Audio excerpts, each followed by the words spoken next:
சீனிவாசன் வல்லாம். என்னுடைய கேள்வி என்னவென்றால், தீவிரவாதத்தில் முஸ்லீம்கள் அதிகமாக பெறுவதற்கு காரணம் என்ன? அந்த மதத்தில் உங்கள் மதத்தில் உள்ளவங்க தடை போவதுக்கு தீவிரவாதத்தில் முஸ்லீம்கள் வராமல் தடுக்க சட்டம் எடுக்கப்படுமா? அது என்னுடைய கேள்வி. அதாவது தீவிரவாத செயலை பொறுத்த வரைக்கும் முஸ்லீம்கள் அதிகமாக ஈடுபடுறார்கள் என்ற விஷயம் விரிவாக அலச வேண்டிய ஒரு விஷயம். ஏன் விரிவாக அலச வேண்டிய விஷயம்னு சொல்கிறோம்னு கேட்டால், இந்த தீவிரவாத செயல் முஸ்லீம்களை எப்படி கொஞ்சம் பேர் செய்கிறார்களோ எல்லா மதத்திலையும் அப்படி செய்கிறார்கள். மதம் இல்லை என்று சொல்லக்கூடியவர்களும் இந்த மாதிரியான செயல்களில் ஈடுபடுறாங்க. தீவிரவாதம் என்ன அர்த்தம்? அவங்களே சட்டங்களை கையில் எடுப்பது, அவங்களே ஆயுதங்களை தூக்குவது, அவங்களே தண்டனைகளை கொடுப்பது, இந்த மாதிரியான செயல்கள் தான் தீவிரவாதம்.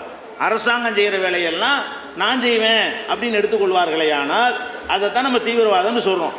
இப்படி எடுத்துக்கொண்ட குழுக்கள் முஸ்லீமில் இல்லைன்னு நான் சொல்லலை, சில பேர் இருக்கிறாங்க, அதை பற்றி ரெண்டாவது வருவோம். ஆனால் எல்லா சமூகங்களும் இருக்கிறார்களா? இல்லையா? இருக்கிறார்கள். இப்போ இந்த நாட்டுக்கு பெரிய இராணுவத்தால் கூட சமாளிக்க முடியாதுன்னு சொல்லக்கூடிய அளவுக்கு உள்ள ஒரு தீவிரவாத செயல் என்ன? இப்போ நக்சலைட்டுடைய பிரச்சனை வழங்குதா? இராணுவத்தை அனுப்புனா கூட தோற்றுருவோம்னு சொல்லி இராணுவ தளபதியே சொல்கிறார், நக்சல்கள்ட்ட நம்ம தோற்றுருவோம் என்று சொல்கிற அளவுக்கு 5 மாநிலங்கள் அவங்க நினைச்சதான் நடக்கும். பேருக்கு தான் கவர்மெண்ட் இருக்கே தவிர அவங்க என்ன நினைக்கிறாங்களோ தான் சட்டம். நினைத்தார்கள்னா இராணுவத்தில் பயிற்சி பெற்ற படை வீரர்களையே பூந்து அடித்து 78 பேர் காலி பண்ணிட்டு போயிட்டான். இராணுவ வீரர்களை கொள்வது சாதாரண விஷயம் கிடையாது. பொதுமக்களை யார் வேணாலும் கொண்டு போயிடலாம். அவனை விட கூடுதலான பயிற்சி, ஆயுதங்கள், வசதி வாய்ப்புகள்லாம் உள்ள ஒரு செட்டப்பை கூட அவங்க செதைச்சிட்டு போயிடுறாங்க. அவங்க முஸ்லீமா?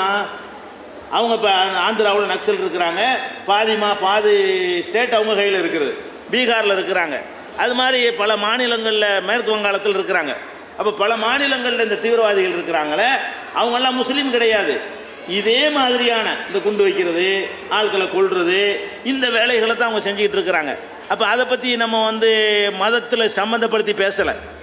அதை ஏதாவது ஒரு மதத்தில் சேர்க்கணுமா? இல்லை முஸ்லீம் இல்லையில அப்படின்னா இந்து தீவிரவாதி யாராவது சொன்னாங்களா? அதை அப்படி யாருமே சொல்ல காணோம்.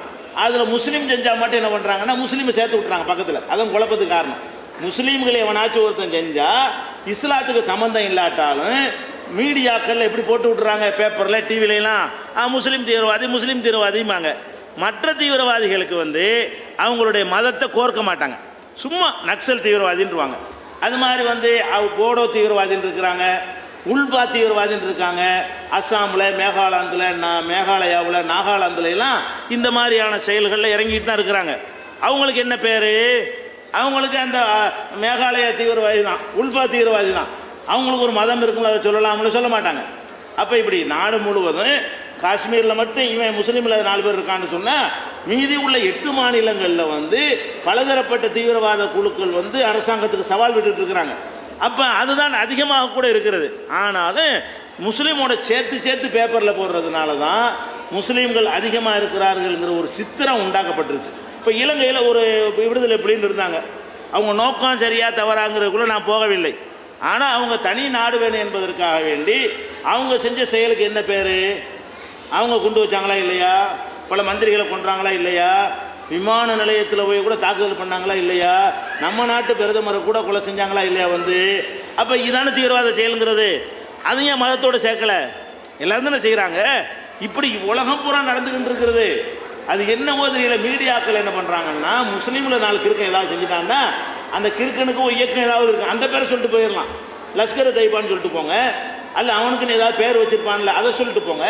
முஸ்லீம் தீவிரவாதினோட என்ன வாது மக்கள் மத்தியில் திருப்பி சொன்ன உடனே, ஓ முஸ்லீம்னா தீவிரவாதி, இந்த கருத்தை உண்டாக்குறாங்க. எல்லாத்துலேயும் கிறுக்கன் இருப்பான். எல்லா முஸ்லீமில் குடிகாரன் இருக்கானா இல்லையா? எல்லா மதத்துலேயும் குடிகாரன் இருக்க மாதிரி முஸ்லீம்லேயும் குடிகாரன் இருப்பான். குடிகாரன்னு சொல்லணுமே தவிர அதே முஸ்லீம் குடிகாரங்கிறிய, மற்றவன் குடிச்சான்னா வெறும் குடிகாரங்கிறீங்க. முஸ்லீம் குடிச்சா மட்டும் என்ன பண்ணுறீங்க? முஸ்லீம் குடிகாரன் கைதுன்னு போட வேண்டியது தானே. எல்லாம் குடிகாரன் தானே. அப்போ எல்லா சமுதாயத்துலேயும் நல்லவன் கெட்டவன் கலந்து தான் இருக்கிறான். முஸ்லீமில் ஒரு கெட்டவன் இருந்தான்னு சொன்னால் முஸ்லீம் வட்டி கடைக்காரன், முஸ்லீம் பொம்பளை பொறிக்கின்லாம் சொல்லக்கூடாது. பொம்பளை பொறிக்கு தான். அது முஸ்லீமாக இருந்தால் என்ன, வேறு எவனாக இருந்தால் நமக்கு என்ன? அந்த செயலை கொண்டு வர்ணிக்கலாமே தவிர மதத்தை கொண்டு வர்ணிக்கவே கூடாது. எப்போ மதத்தை கொண்டு வர்ணிக்கலாம்? மதத்தில் இருந்தால் வர்ணிக்கலாம். மதத்தில் சொல்லி இந்த மாதிரி செய்ய ஆர்டர் பண்ணி அதுக்காக வேண்டி செஞ்சான்னு சொன்னால் என்ன செய்யலாம்? நீங்கள் மதத்தோடு சேர்க்கலாம். அப்போ இந்த மீடியாக்களில் பேப்பர் மீடியாக்களில் வரக்கூடியதை வைத்து கொண்டு தான் இந்த கருத்து உருவாகிருக்குங்கிற நீங்கள் புரிந்து கொள்ளணும். எல்லா மதங்கள்லையும் மதம் இல்லைன்னு சொல்கிறவர்கள்ட்டையும் இப்படிப்பட்டவங்க இருக்கிறாங்க. மதமே கிடையாதுன்னு கூட சொல்லுவாங்க. அவங்களும் ஆயுதம் தூக்குவாங்க. பாதிப்பு ஏற்பட்டால், அரசாங்கத்தில் நியாயம் கிடைக்காது நினைத்தால் அவங்க என்ன செய்வாங்க, அவங்க ஒரு இதான் வழிமுறைன்னு சொல்லிட்டு கையில் எடுத்துருவாங்க, தீவிரவாத செயலில் ஈடுபடுவாங்க. இது ஒரு முக்கியமான ஒரு விஷயம். அடுத்து என்னன்னு கேட்டால், இஸ்லாத்தை பொறுத்த வரைக்கும் மத ரீதியாக இதை நாங்கள் ஆதரிக்கிறோமானா ஆதரிக்கவே இல்லை. இஸ்லாம் என்ன சொல்லுதுன்னு கேட்டால், ஆயுதத்தை யார் தூக்கலாம் என்றால் ஒரு அரசாங்கம் தான் தூக்கலாம்.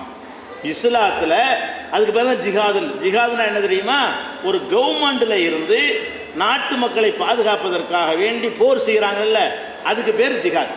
அது கவர்மெண்ட் தான் செய்யணும். ஒரு அரசாங்கம், இந்திய அரசாங்கத்துக்கு எதிராக ஒருத்தன் படையெடுத்து வந்தான்னு சொன்னால் இந்தியா வேடிக்கை பார்த்துட்டு இருக்கக்கூடாது, நம்ம திருப்பி தாக்கணும். திருப்பி தாக்க மாட்டோம்னு கையை கட்டிகிட்டு இருந்தால் நம்மளெல்லாம் காலி பண்ணிட்டு போயிடுவாங்க, நாட்டு மக்களையெல்லாம் அழிச்சிடுவாங்க. அப்போ நாட்டு மக்களை பாதுகாப்பதற்காக வேண்டி ஒரு அரசாங்கம் ஆயுதங்களை எடுத்து போராடினுச்சின்னு சொன்னால் அதுக்கு பேர் என்னது, ஜிஹாத். இது ஒரு அரசாங்கத்துக்கு தான் இஸ்லாத்தில் கடமையே தவிர, அவன் 10 பேர் இவன் 20 பேர் ஆளாளுக்கு சேர்ந்துக்கிட்டு அவன் காயத்தை குண்டு எடுத்தான்னு சொன்னால் அது இஸ்லாத்தில் தடுக்கப்பட்டிருக்கிறது, அதை செய்யக்கூடாது. கவர்மெண்ட்டுக்கு தான் அந்த அதிகாரம் இருக்கிறதுன்னு இஸ்லாம் சொல்லுகிறது. இதை விளங்காமல் சில பேர் என்ன செய்கிறாங்கன்னு கேட்டால், இஸ்லாத்தை பயன்படுத்தான் முஸ்லீமில் உள்ளவனு, அப்போ தான் நம்ம முஸ்லீம்கள்ட்ட வசூல் பண்ண முடியும், அதுக்காக வேண்டி அவன் இஸ்லாத்தை பயன்படுத்துகிறான். இது எப்படின்னு கேட்டால், இப்போ 1992 பாபர் மசூதி இடித்தாங்க. இது இடிக்க சொல்லி இந்து மதத்தில் சொல்லியிருக்குதா, இந்து மத வேதத்தில் இருக்குதா, இந்து மத அறிவுரைகளில் பள்ளிவாசலாம் இடித்து தள்ளுங்க அப்படின்னு எங்கேயாவது சொல்லப்பட்டிருக்குதா? இல்லை. ஆனாலும் அதை இந்து மதத்தை சொல்லி தான் செஞ்சாங்க.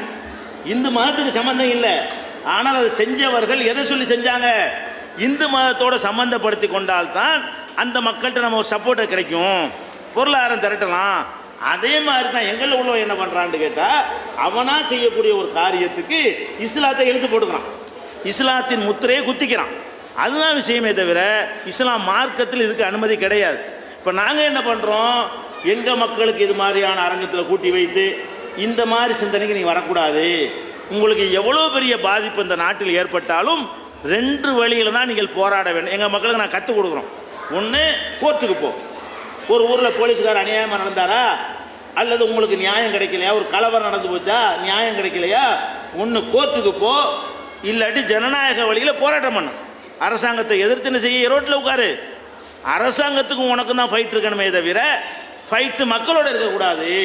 நீதிமன்றத்தின் வழியாகத்தான் ஃபைட் பண்ணணுமே தவிர சட்டம் ஒழுங்கு கையில் எடுக்கக்கூடாதுன்னு சொல்லி அந்த வழிமுறைகளை நாங்கள் கற்றுக் கொடுத்து, நீங்கள் இந்த கோயமுத்தூரில் குண்டு வெடிப்பு நடந்துச்ச, அதுக்கப்புறம் ஒன்றும் உங்களுக்கு நடந்திருக்காது. தமிழ்நாட்டில் எங்களுடைய தீவிரமான உழைப்பின் காரணமாக தீவிரமாக மக்கள்கிட்ட கொண்டு போய் இப்படியான அவர்கள் அநியாயமே பண்ணினால் கூட நீங்கள் இந்த வழிமுறையை தேர்ந்தெடுத்துறாதீங்க, நீங்கள் மக்களை திரட்டி போராடுங்க, ஊர்வலம் போங்க, அரசாங்கத்தை கோரிக்கை வைங்க, அரசாங்கத்தை வச்சு செய்ய வைக்கணும். அதை அநியாயம் செஞ்சார்களேயான அநியாயக்காரர்களை நீ தண்டிக்காத, அரசாங்கத்தை தண்டிக்க வை, கோர்ட்டு மூலமாக தண்டனை வாங்கி கொடு அப்படின்னு சொல்லி எங்கள் மக்களுக்கு நாங்கள் தெளிவுபடுத்துவதன் மூலமாக அதை ஓரளவுக்கு முழுசாக கூட சொல்ல நாங்கள் வென்றெடுத்திருக்கோம். தமிழ்நாட்டை பொறுத்த வரைக்கும் அந்த மாதிரியான ஒரு சம்பவங்களை கேள்விப்பட முடியாது.